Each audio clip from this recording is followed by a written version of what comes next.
somewhere else. Same way with my children. Don't mean I love you no less. But when my health is being compromised, mental, physical well-being is being compromised, self-preservation has to step in.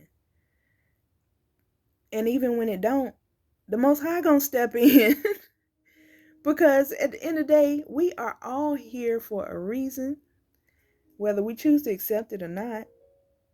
And the Most High's purpose is gonna get accomplished, whether we want to believe it or not. It's just your free will. Whether or not you choose to believe it determines what side you're going to be on. Oh, I didn't finish talking about the show. So the show, the boy was given a choice. And the dark one was in the vision with him and was like, you know, you can have all of this. It's already yours. All you have to do, you got the power. You have the power. All you have to do is remove all the darkness. This is the dark one telling him, remove all the darkness, all the fear, and this is what happened to me in that cult too. They taught me how to release all the fear, all the judgment, all of this, right? Everything that the Most High tell you to release, but the difference is they're telling you to do it so that you can open yourself up to the darkness. Because once you're open, you're open. And the power, the energy is just energy. But when you're open, you become open to suggestion. And that's the difference. That's what I came on here to talk about the difference between good and evil. Evil, I learned, is just the dysfunction of an intended purpose, right? So it's the perversion, like sex, okay? Sex is meant to be pleasurable. It's meant to be passionate. It's meant to be all the things we make it when we doing all the things we doing. But it's supposed to be within the order of union. And that's not just because, it has been made, again, it has been corrupted by religion and putting all these restraints on marriage, but union, true union between people who are in agreement to look out for each other's well-being. Sex is the glue and to channel that creative energy. Sexual energy and creative energy is the same energy. So it's important to use that within the boundaries of union, because when you're spreading that energy everywhere, you don't know how that energy is being used. Everybody has their own free will. So just like we're going to use that show, they show the power as like this thin wisp of energy that can be held in your hand. Like you can't really see it for real, but it's tangible, right? So, and I experienced this in my last long-term relationship after I got out my marriage and I was with the next one. I'm going to put it out there. He was married. Okay. So, but what was happening was he was taking my energy, because I'm not saying this to up myself. I'm saying this because it's the truth. My energy is pure because I honestly, my heart's desire is to be with the Most High, the truth. I want pure truth, pure love. And so I do my best to keep myself pure. Even when I'm doing stuff I'm not supposed to be doing, it's from a pure place, an honest place, right? So what was happening was I was pouring all of that love into him, but he was taking it, trying to give it to her, but she didn't want it.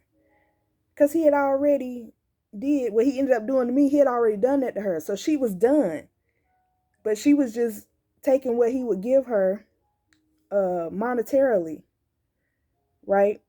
But in order for him to get that money, he had to sustain himself. He was working himself to death and then started working me to death, trying to get home to her. And then he got to a point he didn't want to go home. He just sending her the money just to keep her there. And I'm like, what you want her for then? And what you got me for then? He had me for the energy. I'm just going to call it how it is. And so the Most High been telling me to go. Most High had been telling me to go. But that's how hard I love. I picked that man over the Most High. And that's how hard the Most High love. He came and got me.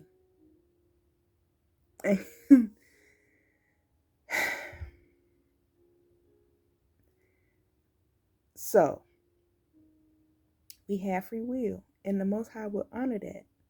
And he has compassion because he knows that we are imperfect beings. And he knows that we have been corrupted by evil. And evil is not the big bad boogeyman that religion has made it out to be. Evil is the sneaky things that tempt you and make you think that it's okay.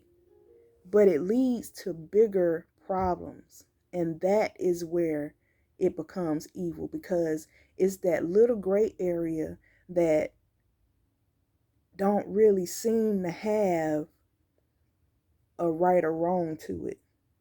That's where the evil is, because it corrupts, it perverts the goodness that the Most High has given to us and makes it something else. And that something else spirals out of control. And then once the mess is made, then we want to jump ship. And the Most High is like, well, you can come back, but you still got to deal with your mess.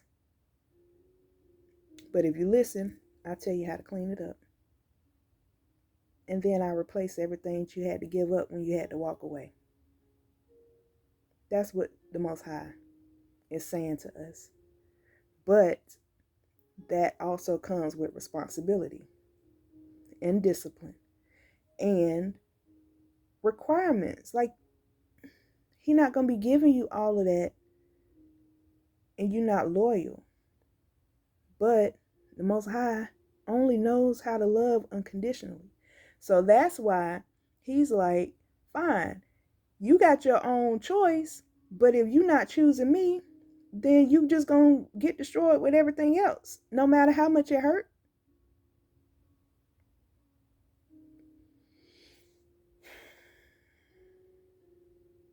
That's a hard thing to grasp, but I mean, it is what it is. And if it was just on a one-on-one, me to you type of basis, you would understand that with no problem. But because it's the Most High, and because he's so loving, and we know he's loving, that's why we be trying to like punk him into doing what we want him to do. Like, come on, y'all doing that to the creator of everything. And you don't expect nothing to happen just because it ain't happened yet. What? But, and I've experienced this personally. Because when you're so patient and you're so understanding and you're so compassionate, people think you're weak and that you won't do what you say you're going to do. Because you, like for me, I know what I bring to the table.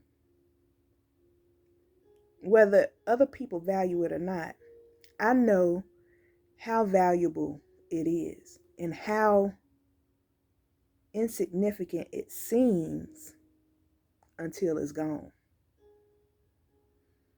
And I know what that's gonna feel like when it's gone. And I love people the way I love them, and I don't want them to feel that. So I try to stay, and I try to work it out, and I try to tell them but they don't want to listen. And then I have to leave. But then when I leave, they want to look at me like I'm the one wrong.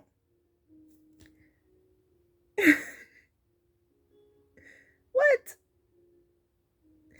So I'm just saying, and even in the Bible, when if you read the book of Hosea and certain prophets, I think Habakkuk too, certain prophets that the Most High would make them live a lifestyle a certain way just so they could understand why the Most High felt the way he felt and why he's bringing judgment to certain places or people or whatever. You gotta read it to understand.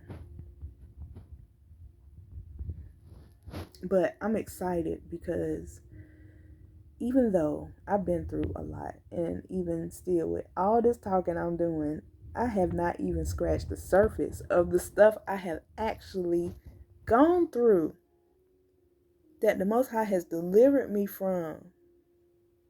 And I might work through that at some point. I'm trying to write this book, I guess. But when I think of the goodness of the Most High and all he has done for me, my soul cries out, hallelujah. I thank him for saving me because I was all the way lost. All the way. For real. In my mind, in my own mind.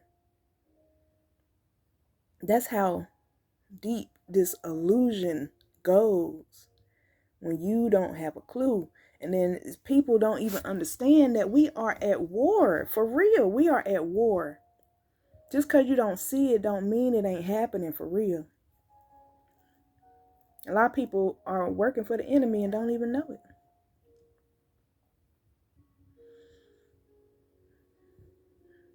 So, this is way longer than I thought it was going to be. But I just want people to be aware. Corruption, evil is not what you think it is. But it is as bad and probably worse than it is being portrayed to be. Because it sneaks up on you. And you think it's good until you realize it ain't. And then by the time you realize that, you in too deep.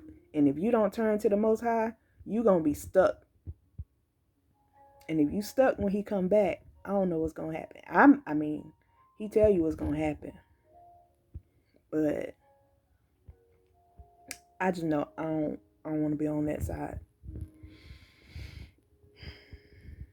So, when I was told to leave the first time, my intention for going, I was going to Belize. I was going there because I'm like, well, it'd be cheaper for me to live there so I don't have to work and I can take time to read the Bible and search for the Most High like I had been trying to do. But I got so caught up with the next one because he didn't want me to go.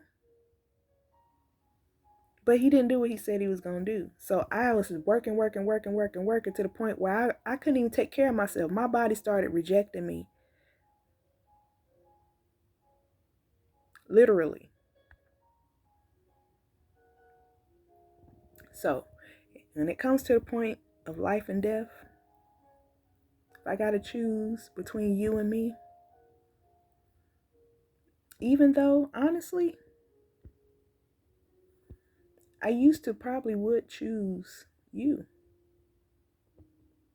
But now I got to choose me. Because at the end of the day, if I don't choose me, who else will? The Most High will. But even if I want to choose you, I can't do for you what you want me to do for you if I'm not well. And if you're not doing for me what you said you're going to do for me, and I got to do it for myself, then that means there's no point for you to be there. If you can't be there and me be well at the same time, there's no reason for you to be there. And so this past year has been me figuring out who is for my well-being and who is not, and me having the courage to let go what is not for my highest good. And that has been really hard, because I came to realize that some of the people that I love the most were not for my highest good. And it still hurts. I'm spending Christmas by myself. But I'm not by myself. I'm with the Most High. And I'm grateful, because honestly, that's what it's supposed to be about. But it ain't even about that anyway, because the Most High tell you don't celebrate Christmas in the first place, because it's a pagan holiday. But I ain't going to get on that. I'm not. It's in Jeremiah, though, if you want to look for it. I'm just saying. Y'all enjoy your holidays. This was a whole rant. It was unexpected, but I was actually on the toilet. And a lot of times that's why I pray. It sounds weird, but even on an energetic level, even in a new age sense, it makes sense, because you're releasing what no longer serves you. And when you release what no longer serves you, then what is for your highest good can get in. That's even on a physical level. When you're full of gunk, you have a cup full of gunk, and the Most High wants to give, he got a whole gallon of water to pour into your cup. First of all, your cup ain't big enough. But second of all, if it's already full of gunk, even when he start pouring the water, he got to pour for a while to get the gunk out before you actually start enjoying the goodness. Even though he's already started pouring. So if you empty out your cup and clean it, then you get all the goodness. Even though it's just water. But you can live without food. Can't live without water. And the Most High said he will give you a living water. You'll never thirst again. And I am a living witness of that. To the point where I don't even really need food. Not really. When I really get on my regimen like I want to, and it ain't about what I'm taking or what I'm drinking. It's about the nutrients in, well, it is about what I'm drinking, but it's about, a lot of times, honestly, I be so full, like I go out in the sun, I be in nature, and really get in tune with the Most High. I be up for days. I don't be tired, and I get energy. Like, I was tired a minute ago, but I start talking about the Most High, and I get so much energy. And then I be up. I was up till 4 o'clock yesterday morning. Got up at 10, been up all day. Day before that, I was up till 2, got up at 6. Because my plan is to go to bed early, but the Most High be dealing with me. So I just been enjoying my time with him.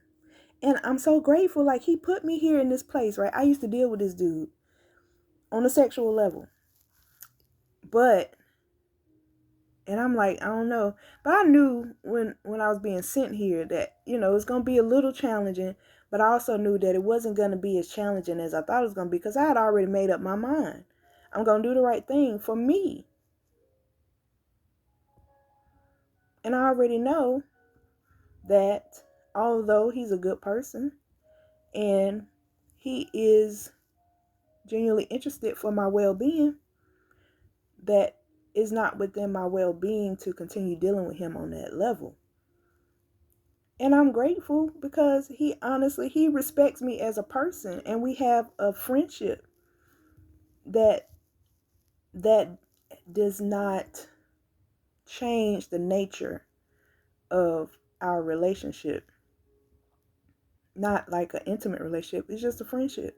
Like, we cool. We roommates. And that's it. Like, men and women can really just be friends. Even if you already had sex. But it takes maturity. But maturity only comes with healing the trauma, making choice to grow up, let go all the stuff that don't work for you no more, like the anger and the resentment, unforgiveness. You gotta let it go. It's not easy. Simple, not easy. And there's still some that I'm still releasing, but I think I done let most of that go. Like, for me to be able to tell y'all this and not feel no way, like, I teared up for a second. And it's not to say that I take it lightly, I don't. But the Most High has really, this is what delivered looks like. Like, I'm so grateful. I'm just so grateful. I'm at a point where I'm so grateful for everything. It don't matter what I get or what I don't get. But I was thinking, because Cleo snoring.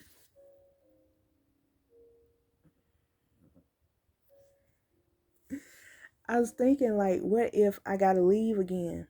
Because I got so used to moving, because it's always something, right? And you would think, like, I was even thinking to myself, like, I must be the problem. Normally, if you start seeing a pattern and it's everybody else, the problem is you. Okay? So I started looking at myself. What is the problem? My problem was that I function a certain type of way. But certain types of ways that I function are not very productive when you're in somebody else's space.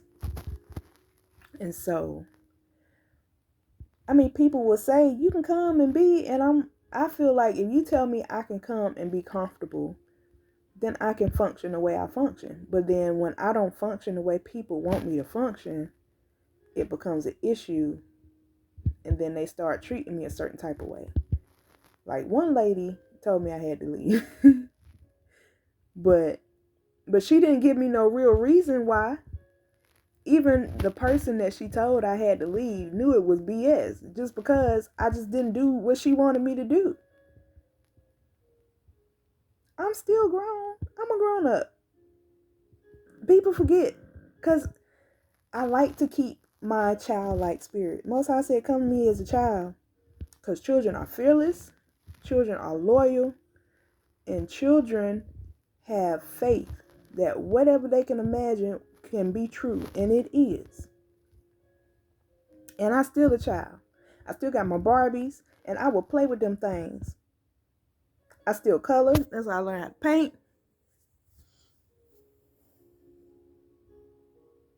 I be in my own little world, in my room, and I'm content here. It's the Most High trying to pull me out. Like, you got to go outside. Like, I don't want to go out there. Them people crazy. I like it in here. So, I know wherever my bed is, I'm going to be safe. Whoever with me going to be safe. But you can only be with me if you with the Most High. And if you are for my well-being. Because I have committed myself to my highest good. And the highest good of all. Whatever that might look like. I don't know what that looks like sometimes. I'm just trusting the Most High. I'm trusting the journey. And once you get started on this journey, though, you got to be for real, because the only way out is through. If you get in here and you change your mind, it's like going through IKEA. You can't turn around in IKEA. You just got to keep going straight. You just got to keep going through and follow the signs. Sometimes it'll be a shortcut. If anybody ever been to IKEA, you know what I'm talking about. But that's for a reason. So y'all, I love y'all. I'm just kind of chilling. I'm on my yoga mat. I'm supposed to be stretching. I'm not really stretching. I'm just sitting here right now because I was having some thoughts, and I figured I better share it before I forget, because my mind just be going, and then I forget. And the Most High be like, I told you to tell them. Like, oops. A lot of times disobedience don't be intentional. Sometimes it do though. Like that last time I got in trouble. It wasn't intentional, but it was deliberate. I knew the answer was no and I did it anyway. And it's time out for that. I'm telling you. I don't know what's happening, but there's an urgency in my spirit. It's time to stop playing with God. I'm serious. I'm doing my best. I really am. Like, I'm taking it a day at a time because I don't know what's going to happen, but something coming. And I just want to be on the living side of that. But even tonight, I kind of had to confront myself. It's like, are you going to be faithful unto death if you have to? You know, in theory, I've made my peace with death. I've confronted it a couple times, but in reality, we don't know what we're going to do till we hit with that moment. But I think it's time to start thinking about that because we don't really know. We don't really know what's about to happen. So it's time to get it together. Because that's the other thing. That city in that, I said that, it looked like Jerusalem, but it looked like Atlantis. And in that battle scene, they was in a pit with yin and yang, light and dark. It was the old Atlantis. It was the old Tower of Atlantis. Well, they called it something else, but that's what it was. So, it's coming, y'all. I love you. Have a good night. Happy Christmas or Xmas or whatever you're celebrating. Eat something good.